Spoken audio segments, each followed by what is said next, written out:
चौकाचौकातील signal. पुण्यामध्ये काल धुवांधार बारिश. या पावसाने दाणादाण उडवून दिली आणि मग घरी पोहोचता पोहोचता प्रत्येकालाच नाकीनऊ आले.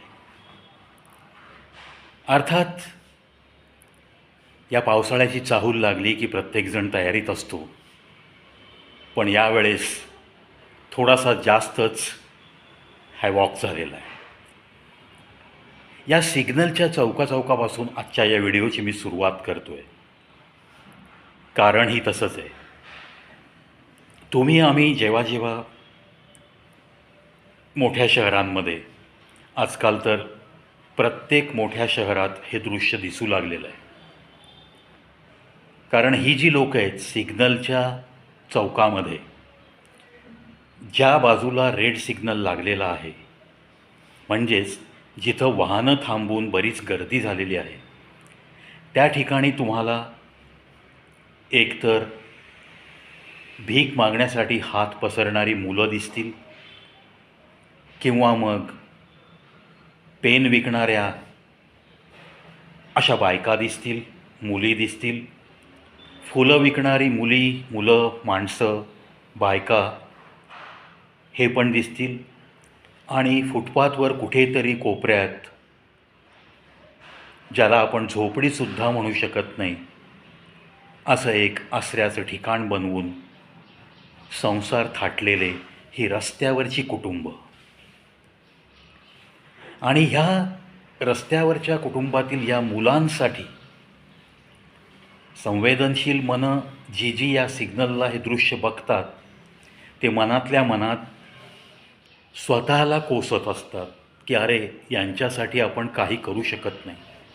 आणि मग याच भावनेतून संवेदनशील मनं असलेली माणसंच मग कुणी एखादंच पेन घेऊन 100ची नोट देतं, कुणी आपापल्या ऐपतीप्रमाणे एखादं फूल उगीच परचेस करून 50ची नोट एखाद्या लहान मुलाच्या हातात ठेवतं आणि तो पुढे सरकतो. अर्थात ही ज्याची त्याची भावना असते. कित्येकांचे चेहरे त्रासिक होतात. जणू काही ते हे विसरतात की या लोकांना काही हौस नाही आहे की रस्त्यावरच्या फुटपाथवर आयुष्य काढत, काही ना काही हस्तकला जी आहे ती दाखवत, त्याच्यातून काहीतरी बनवत, ते चौकामध्ये विकून आपल्या लहानग्यांना रोज लागणारं तेल मीठ कमवत जगणं, ही काही त्यांची हौस नसते. आणि मग अशीच टोकाची संवेदनशीलता असलेली काही समाजात माणसं असतात. त्यापैकीच एक नाव, जे की आजच मला समजलं आहे, अभिजित पोखर्णीकर. पुणे, सांगवी या भागात कुठेतरी ते राहतात. त्यांच्या कार्यास कविप्रवीत शो यूट्यूब चॅनलचा कडक सॅल्यूट. तुम्ही म्हणाल, आता या पोखर्णीकर साहेबांनी नक्की काय केलं आहे? अहो, असाच चौकात उभारणारा, गर्दीत सामावून जाणारा एक सामान्य मुलगा अभिजित पोखर्णीकर, पण सामाजिक कार्याची मनापासून आवड असणारा आणि सामाजिक भान जपत आपण एक माणूस म्हणून कसं जगू शकतो, हे शिकत शिकत मोठा झालेला अभिजित पोखर्णीकर. आज ह्या एकट्या माणसाने सुरुवात केली की अरे, ह्या फुटपाथवर आयुष्य जगणाऱ्या या माणसांची, ही जी मुलं आपल्याला कोवळी मुलं दिसतात, ही शिक्षणापासून वंचित राहत आहेत. मग त्यांना चांगलं आयुष्य कसं मिळेल? शिक्षण नसेल तर तुम्ही चांगलं आयुष्य जगू शकत नाही, हे त्यांना आपल्याला समजावून सांगितलं पाहिजे. आणि मग त्यांनी ही सुरुवात केली. आणि मग सुरुवातीला जे छोटंसं रोपटं असतं, त्याला व्यवस्थित खत पाणी मिळालं की त्याचं झाडात रूपांतर होतंच.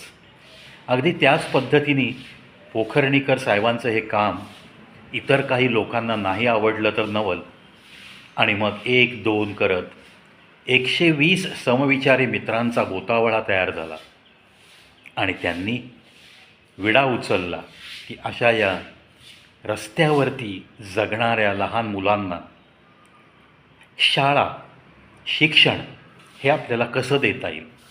कोणत्याही प्रकारची कागदपत्रं नसताना त्यांना शाळांमधनं ॲडमिशन मिळणं कदापि शक्य नाही.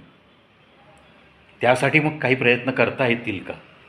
त्यांच्या पालकांची मानसिकता अशी आहे की ते सांगतात की ही लोकं पैशाने गरीब आहेत हे तर तुम्हाला दिसतं, पण यांच्यात जेव्हा तुम्ही जवळ जाल, त्यांच्याशी संवाद साधण्याचा प्रयत्न कराल, तेव्हा त्यांची मानसिक गरिबीसुद्धा बघून लाजायला होतं, मान खाली झुकते आपली. त्यांना समजावण्याचा प्रयत्न जेव्हा आम्ही करतो की मुलांना शिक्षण देऊया, तेव्हा ते सरळ म्हणतात, आमची जिंदगी गेली रस्त्यावर भीक मागण्यात, आमची जिंदगी गेली रस्त्यावर फुलं विकण्यात, रस्त्यावर असंच काही गजरे विकण्यात, पेन विकण्यात. आमची पोरं बाळं कुठं शिकणार आणि काही शिक्षण वगैरे आमच्या जाती जमातीत नसतं. असा निगेटिव्ह विचार करणारे पालक भेटल्यावर त्यांची मुलं शिक्षणासाठी कशी तयार होतील, हा प्रश्न तुमच्या आमच्या सामान्यांच्या मनात नक्की निर्माण होतो. पण हा प्रश्नच चॅलेंज म्हणून स्वीकारून, एक आव्हान म्हणून स्वीकारलं या पोखर्णीकर आणि 120 मित्रांनी, आणि आज पुण्यामध्ये तो कायापालट दिसतोय. त्यांनी शिकवलेली, मग कधी रस्त्यावर बांधलेल्या पुलाच्या खाली, कधी एखाद्या छोट्याशा बागेत, कधी एखाद्या आडोशाला, असं शिक्षण देणं सुरू झालं आणि त्या मुलांमध्ये शिकायची गोडी निर्माण करण्यात ही संपूर्ण टीम यशस्वी झाली. आत्ता समजते मला की त्यांनी शिकवलेल्या बॅचचे काही विद्यार्थी आत्ता 10वी उत्तीर्ण झाले. उत्तुंग यश, अक्षरशः एव्हरेस्टवर पहिलं पाऊल टाकल्यावर जितका आनंद त्या एव्हरेस्ट वीरांना झाला होता, तसाच हा क्षण पोखर्णीकर यांच्या आयुष्यात असंच मी मानतो. एक छोटासा प्रयोग, समाजाकडे बघण्याच्या दृष्टिकोनातून निर्माण झालेली आस्था आणि त्याच्यातून एक नवी उमेद देण्याचा प्रयत्न एका तळागाळातल्या समाजातल्या मुलांना. हे असे विचार येणं, याच्यासाठी सुद्धा एक संवेदनशील मन तुमच्या छाताडात लागतं, धडकणारं हृदय हे लोकांच्या भावना जाणणारं लागतं, लोकांची दुःख, लोकांचे कष्ट पाहून पापण्या ओलावणाऱ्या लागतात. त्यामुळं या पोखर्णीकर आणि त्यांना मदत करणाऱ्या सर्व टीमला कवी प्रवीज शो यूट्यूब चॅनलचा अगदी कडक सॅल्यूट आणि त्यांचं खूप खूप मनःपूर्वक मी अभिनंदन करतो. जी मुलं आज 10वी पास झाली आहेत, त्यांच्या पुढच्या शिक्षणासाठी नक्कीच ही टीम प्रयत्न करणार आहे, प्रयत्नशील नेहमीच राहील. ते अशीही प्रयत्नशील आहेत की या मुलांमध्ये, जे शिकून पुढं गेलेत, त्यांच्यामध्ये अशी ऊर्जा निर्माण झाली पाहिजे की त्यांनी अजून नवीन पिढी घडवण्यासाठी पुढं आलं पाहिजे, आणि नक्कीच येतीलच. कारण अनाथ आश्रमात राहणाऱ्या एखाद्या मुलालाच आईबाप नसल्याचं दुःख जास्त तीव्रतेने समजतं. आपलं कोणीही नाही या जगात, आणि अशा परिस्थितीत आपल्याला अनाथ आश्रमात जर कोणी एखाद्या ABC व्यक्तीने चांगली वागणूक दिली असेल, काहीतरी पाठिंबा दिला असेल, काही बनण्यासाठी, धडपड करण्यासाठी काही ऊर्जा देण्याचा प्रयत्न केला असेल, तर नक्कीच ती व्यक्तीसुद्धा मोठी झाल्यावर अशा विद्यार्थ्यांसाठी, अनाथाश्रमातल्या विद्यार्थ्यांसाठी, वंचित घटकासाठी नक्कीच काहीतरी करण्याचा प्रयत्न करत असते. हे सुद्धा समाजात नक्की दिसून येतं. त्याच पद्धतीने आता ही मुलंसुद्धा पोखर्णीकर सरांना साथ देतील असं मला तरी नक्कीच वाटतं. कारण हातामध्ये हात गुंतवत गेलो आपण तर एक मोठी साखळी निर्माण होते. ही गोष्ट नक्कीच खरी आहे ना? या गोष्टीवर सगळ्यांचा विश्वास नक्कीच आहे. चला, सिग्नलच्या चौकात अशी काही मंडळी तुम्हाला दिसत असतील, आणि जर तुम्ही काही करू शकत असाल, त्यातील काही मुलांना या पोखर्णीकर सरांपर्यंत पोहोचवू शकत असाल, तर नक्की या कार्यात सहभाग नोंदवायचा आहे आपल्याला. अगदी तुम्ही डायरेक्ट ह्यात सहभाग घेत नसाल, तुम्ही जे काही करू शकत असाल त्या पद्धतीने तुम्ही या दृष्टीने समाजसेवा करण्यासाठी स्वतःला उद्युक्त करू शकता. कोणत्याही प्रकारे आपल्याला या समाजासाठी योगदान देता येतं, या गोष्टीवर मित्रांनो प्रत्येकाचा विश्वास पाहिजे. जे लोक करत आहेत त्यांचे पाय खेचण्यापेक्षा त्यांना आपण कसा सपोर्ट करू शकतो एवढा साधा विचार मनात आला पाहिजे. ठीक आहे, पैशामध्ये भीक तुम्ही जरूर नका देऊ. त्यातून आपल्याला भिकाऱ्यांची संख्या वाढवायची नाही आहे. त्यातून आपल्याला किडनॅपिंगच्या केसेस वाढवायच्या नाही आहेत. डेफिनेटली हा एक अतिशय उत्तम विचार आहे, जो की आज मोठ्या शहरांमध्ये पैशामध्ये भीक देणं बंद अशा पद्धतीची आंदोलनंसुद्धा काही समाजसेवकांनी छेडलेली आहेत. अतिशय योग्य आंदोलन आहे.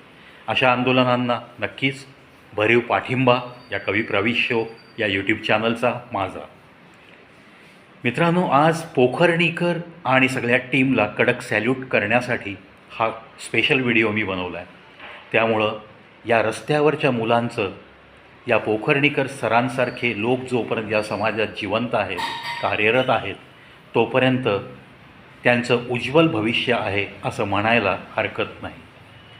तरी पण असा समाजच निर्माण होऊ नये यासाठी कुठेतरी प्रशासनाकडून दखल घेतली जावी, ही सुद्धा जाता जाता प्रशासनाला एक नम्र विनंती. योजना भरपूर आहेत आपल्या भारतात, पण त्या तळागाळापर्यंत पोहोचतात की नाही त्याचं मॉनिटरिंग करण्यासाठी प्रामाणिक माणसांची टीम लागते. अशी टीम सतत कार्यरत राहावी याच सदिच्छेसह या व्हिडिओ इथंच थांबतो. पोखर्णीकर सर आणि त्यांच्या सर्व टीमला, कुटुंबियांना पुन्हा एकदा माझ्या चॅनलतर्फे या प्रवीचा कडक सॅल्यूट. जय हिंद, जय भारत.